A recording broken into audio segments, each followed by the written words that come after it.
Dear students, good evening and a warm welcome to CSAT Made Easy 2025 series, where we will discuss the most exam specific questions and concepts for the CSAT paper of 25 year. Okay. Today's topic would be math based reasoning. What is math based reasoning?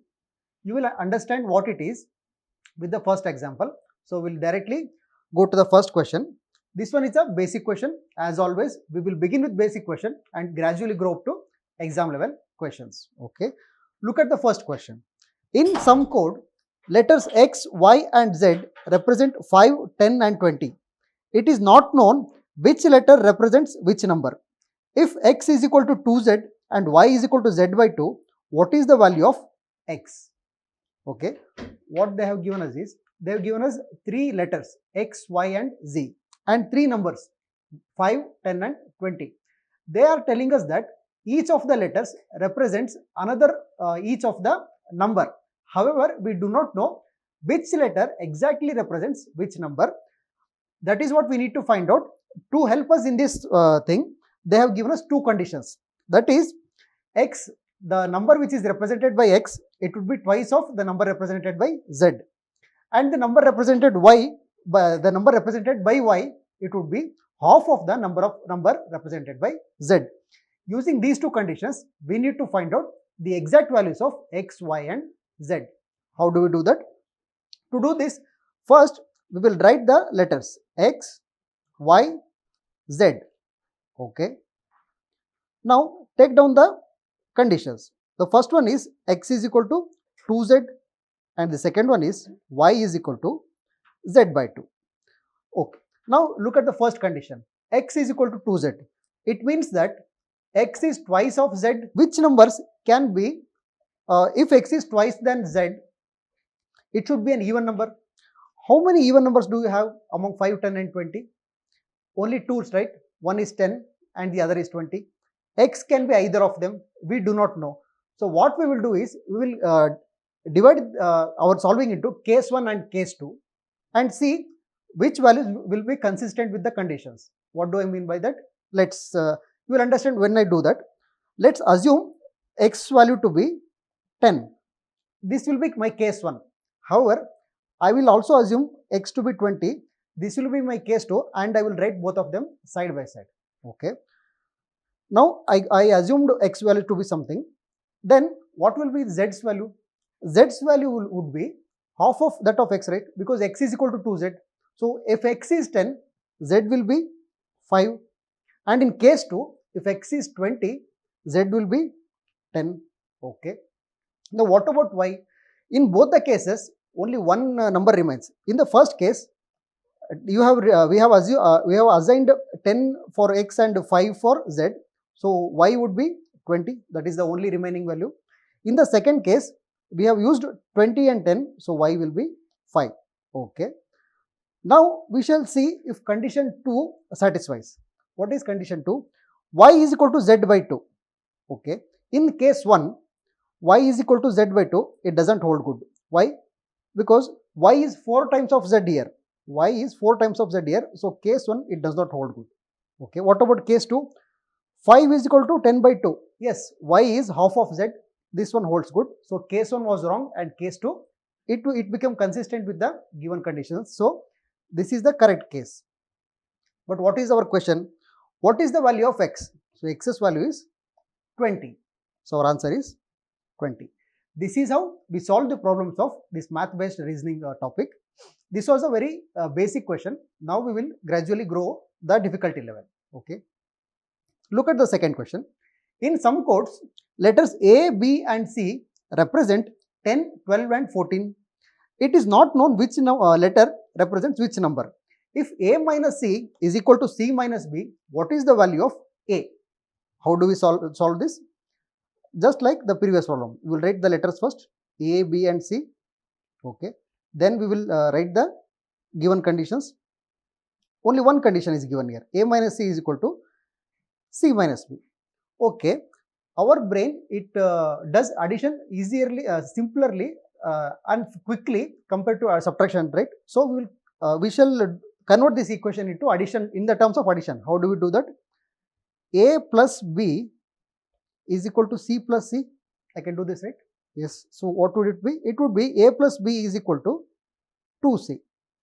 Now, imagining this is simpler than imagining A minus C is equal to C minus B. Okay. Now, will we assume the value of A? No, I suggest we go for assuming the value of C first. Why? Because whatever the value of C be, if you multiply it by 2 or if you double it, it should be equal to the sum of the other two. So that would be easier. If we assume C to be 10, double of C would be 20. If C was 10, then 2C would be 20. Then A plus B should be 20. But what is A plus B? A plus B would be, if we assumed C as 10, the remaining letters would be 12 and 14, which would be 26. So it doesn't hold good. So C is not 10. Okay. If C is 12, double of 12, 2C would be 24. And the remaining two would be 10 and 14. 10 plus 14 is 24. So that holds good. So we can assume C's value to be 12. What about 14? If we assumed C's value to be 14, double of it would be 28. Then the remaining numbers would be 10 and 12. 10 plus 12, it would be 22 and not 28. So the only value that we can assume for C is 12. Okay. That is done then. Then we shall try to get the values of A and B. If A's value is, we are free to assume A's value now. It can be 10 or 14. If A's value is 10, then B would be 14. If A's value was 14, then B's value would be 10. However, C has only one value, that is always 12. Okay. Now, what is the condition? A plus B is equal to 2C. 10 plus 14, 24, and this is also 24, 12 into 2, 24, okay. 14 plus 12, 24, 12 into 2, 24. So, in both the cases, this one condition, it always satisfies. A plus B is equal to 2C. And what is the question? What is the value of A? So, the value of A, it cannot be determined in this case because it can be 10 or 14, okay. You might ask me one question. Sir, if looking at this first equation, why cannot it be like this? 14 minus 12 is equal to 12 minus 10. So C would be A minus C is equal to C minus B. So C would be 12 and A is 14 and B is 10. Yes, that is possible. However, there is another possibility. What is it? 10 minus 12 is equal to 12 minus 14. This is also possible, right? Because 10 minus 12 would be minus 2. 12 minus 14 would be minus 2. Again, we do not have a unique value for either A or B. Only C has a unique value, that is 12.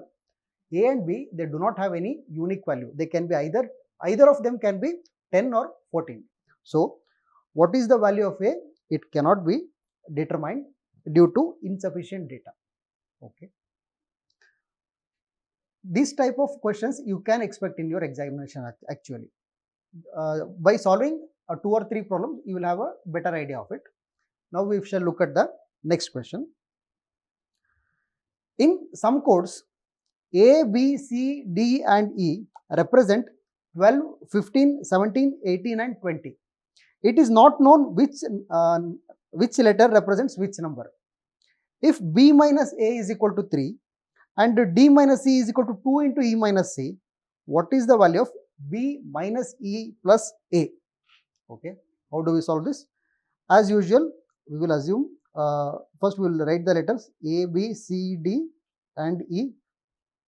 Okay, then we will write down the conditions. What is the first condition? It is B minus A is equal to 3. I will write it as B is equal to A plus 3 because addition, it is simpler to imagine in our mind rather than subtraction. Okay. What is the second condition?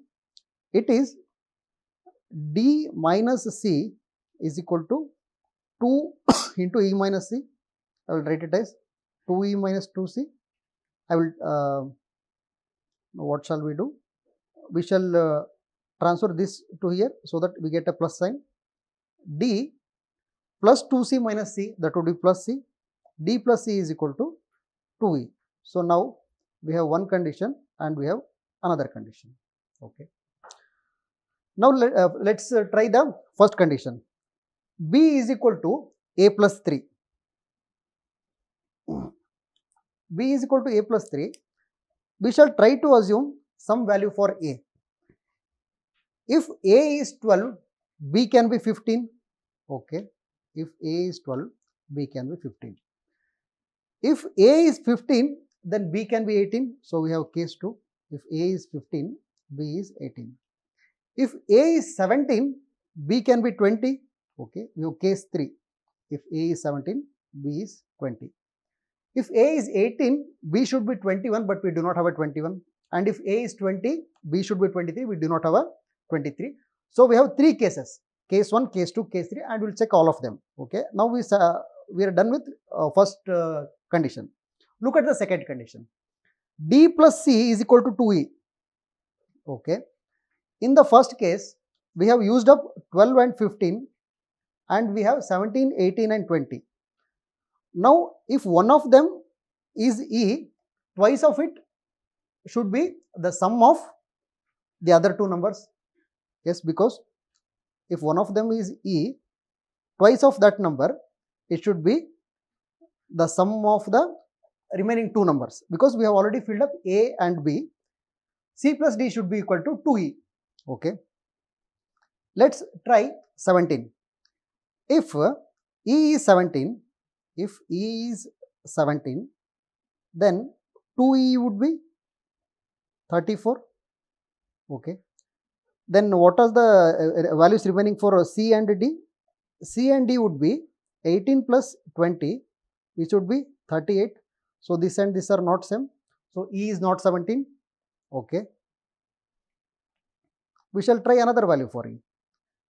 If e is 18, then 2e would be 36, and c plus d, the remaining numbers would be 17 plus 20, which would be 37, again not equal. So e is not 18 also. If e is 20, 2e would be 40. Then the remaining 2 numbers would be 17 plus 18, which would be 35, once again not equal. So there is no value of e that satisfies case 1. So we will drop case 1. Okay. Now we will go try case 2. For case 2, we have used up which numbers? We have used up 15 and 18 for a and b. Now we are remaining with 12, 17 and 20. So we shall try 12 for e. If e is 12, then 2e would be 24. The remaining number would be 17 plus 20, which would be 37, not equal. So e is not 12. Okay. Try another case. If e is 17, then 2e would be 34, and the remaining numbers d plus c 12 plus 20, which would be 32, again not equal. So e is not 17 again. Okay. What is the remaining this thing for e? Remaining number for e would be 20, and 2e would be 40. So c plus d, the remaining terms, they would be 12 plus 17, which would be 29, not equal. So there is no value of e that can satisfy case 2 also. So we will drop case 2. We will drop case 2. So case 3 must be the answer. Okay. Now we will see. In case 3, we have already used up 17 and 20.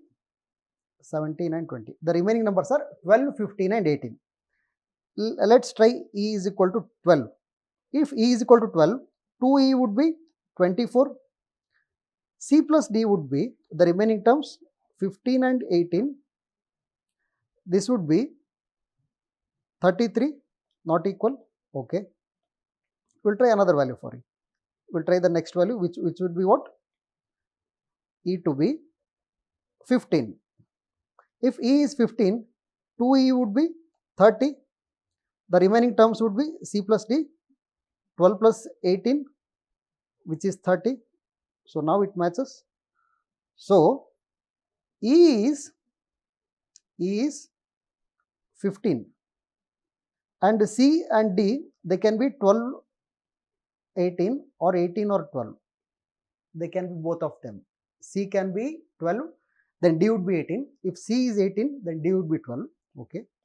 But we have not checked another condition yet. What is the another condition? E is equal to 18. We have not checked it. We will see if that works. If E is 18, then 2E would be 36. The remaining numbers would be 12 plus 15, which would be 27, not equal. So there is no other condition, there is no other value for E that will satisfy our case. Okay. So this is the final answer. We have satisfied both the conditions, and this is the final answer. A is 17, B is 20, C and D, we cannot find unique values for C and D. They can be either 12 or 18, and E is 15.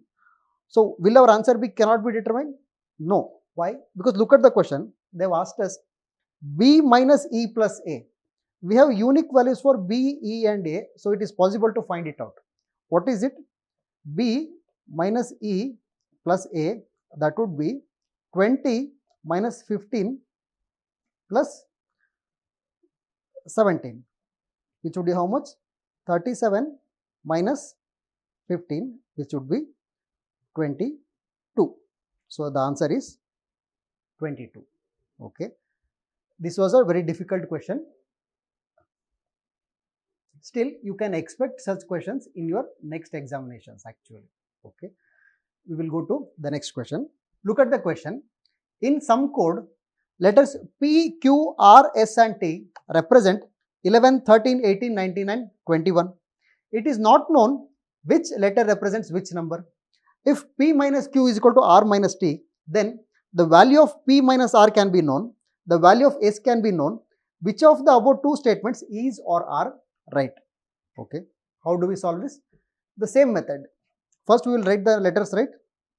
P is equal to, Q is equal to, R is equal to, S equals and T equals. Then we will take down the condition. What is the condition? It is P minus Q is equal to R minus T. However, we will make all the terms positive because addition is simpler to imagine rather than subtraction. So, P plus T, it would be Q plus R. Okay. Now, there might be many conditions. However, look at this condition. P plus T is equal to Q plus R. What does it mean? It means that the sum of two numbers 11, 13, 18, 19 and 21, the sum of any two of those numbers, it must be equal to the sum of another two numbers, right? Yes. For example, 11 plus 13, it must be equal to 19 plus 21, something like that. Okay. That is what this condition says. And we should find such numbers. However, still there can be many conditions, there are many cases. However, if you look at the numbers, we can actually narrow down the cases. How I will tell you. Look at the numbers. 11, 13, 18, 19, 21. The first two numbers, they are odd numbers. And the last two numbers, they are also odd numbers. And only the middle number, this one is an even number. Okay. Now, if our condition P plus T is equal to Q plus R, it has to satisfy. If that one has to satisfy, then all of them, they must be odd, right? Because odd plus odd is even. This must be an odd number, this must be an odd number, this must be an odd number, and this must also be an odd number. Because odd plus odd, it would be even, and here also odd plus odd, it would be even. If even one of them became even number, the sum would be odd. If even one of them, it came to be 18, we have only one even number. So you do not have another even number on the other side to balance it. So P, T, Q, R, they cannot be 18. Yes. So P, T, Q, R, their values can be 11, 13, 19 and 21. Okay. Now we shall try our cases. If P is 11, then what can be the value of T? Let's try 13. If T is 13, their sum would be 24 and the 19 plus 21, it would be too high. It would be, I think, 40. So not possible. Okay. If we shall keep P as 11 and try other cases for T. If P is 11 and T is 19, then P plus T, it would be 30. And Q plus R, 13 plus 21, it would be 13, 21. But their sum would be 34. Here the sum is 30 and here it is 34. So it doesn't hold good. Okay. Now we tried T to be 13, it did not work out. T to be 19, again it did not work out. We will try 21. P plus 11 plus 21, P plus T, the sum would be how much? It would be 32. Okay. And the remaining numbers, they would be 13 and 19. How much would it be? 13 plus 39, that would also be 32. Okay. So Q plus R, their sum is 32 and P plus T, their sum is 32. However, there is one catch here. The catch is that this can be 21 and this can be 11 and this can be 19 and this can be 13. There is other way also. P and T can be 13, 19 and Q and R can be 11 and 21. There are multiple cases, but the only remaining number, it is 18, it will come in the place of S. So P, Q, R and T, they cannot have unique values. However, S will have a unique value. This is the final answer. Okay, now look at the condition. The value of P minus R can be known. Can it be known? No. Why? Because P and R, they do not have unique values. Though the value of P minus R, it cannot be known. Okay, this is statement 1 is wrong. Look at statement 2. The value of S can be known. Yes, S has a unique value 18. So S can be known. So the answer would be 2 only. This was a very difficult question. It is beyond your examination level, CSAT level. However, it is good to know so that you feel confident if by any chance UPSC decides to surprise you in the examination. Okay. Now it is time for your homework question. Your homework question, it was actually asked in 24 year and this would be simpler for you. Now that you have understood the previous examples, this one will be simpler for you to solve it. Look at the question. In some code, letters P, Q, R, S, T represent 4, 5, 10, 12, 15. It is not known which letter represents which number. If Q minus S is equal to 2S and T is equal to R plus S plus 3, then what is the value of P plus R minus T? Solve this question and leave your answers in the comment section. We will discuss the answer in the next video. Now it is time to discuss the answer of the previous classes homework question. It was reading comprehension question. Look at the question. In India, the segregation of municipal waste at source is rare. Since the passage is very long, we will go on underlining some terms. In the first sentence, I will underline segregation of municipal waste. Okay. Recycling is mostly with informal sector. I will underline recycling. More than 3/4 of the municipal budget goes into collection and transportation, which leaves very little for processing, resource recovery and disposal. I will underline budget and processing, disposal. It is not necessary that you underline the same terms that I do. You may underline any terms that is appropriate for you. It is just that when I read the question and I want to get back to the that part of the passage where there will be answer, I need not read the whole passage. Looking at the underlined words, I should be able to recall what the message is. If I just read that one sentence, I should be able to recollect the whole thing. Okay. Let's read on. Where does waste to energy fit into all this? Waste to energy. Ideally, it fits in the chain after segregation between wet waste and the rest, collection, recycling and before getting to the landfill. I will underline fits in. Which technology is most appropriate in converting waste to energy depends on what is in the waste, that is biodegradable versus non-biodegradable, and its calorific value. I will underline technology. Okay. The biodegradable component of India's municipal waste is a little over 50%. Biodegradable component, and biomethanation offers a major solution for processing this. I will underline biomethanation. Okay. Now we have read the passage. Now we look at the question. Based on the passage, the following assumptions have been made. Collection, processing and segregation of municipal waste should be done with government agencies.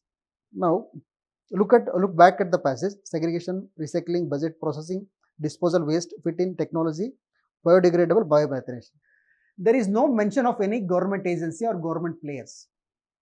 So this assumption, it is completely out of context. We will reject it. Look at the second assumption. Resource recovery and recycling require technological inputs that can be best handled by private sector enterprises. Where is this being talked about? Here, right? Technology. Which technology is most appropriate for converting waste to energy depends on what is the waste. Okay.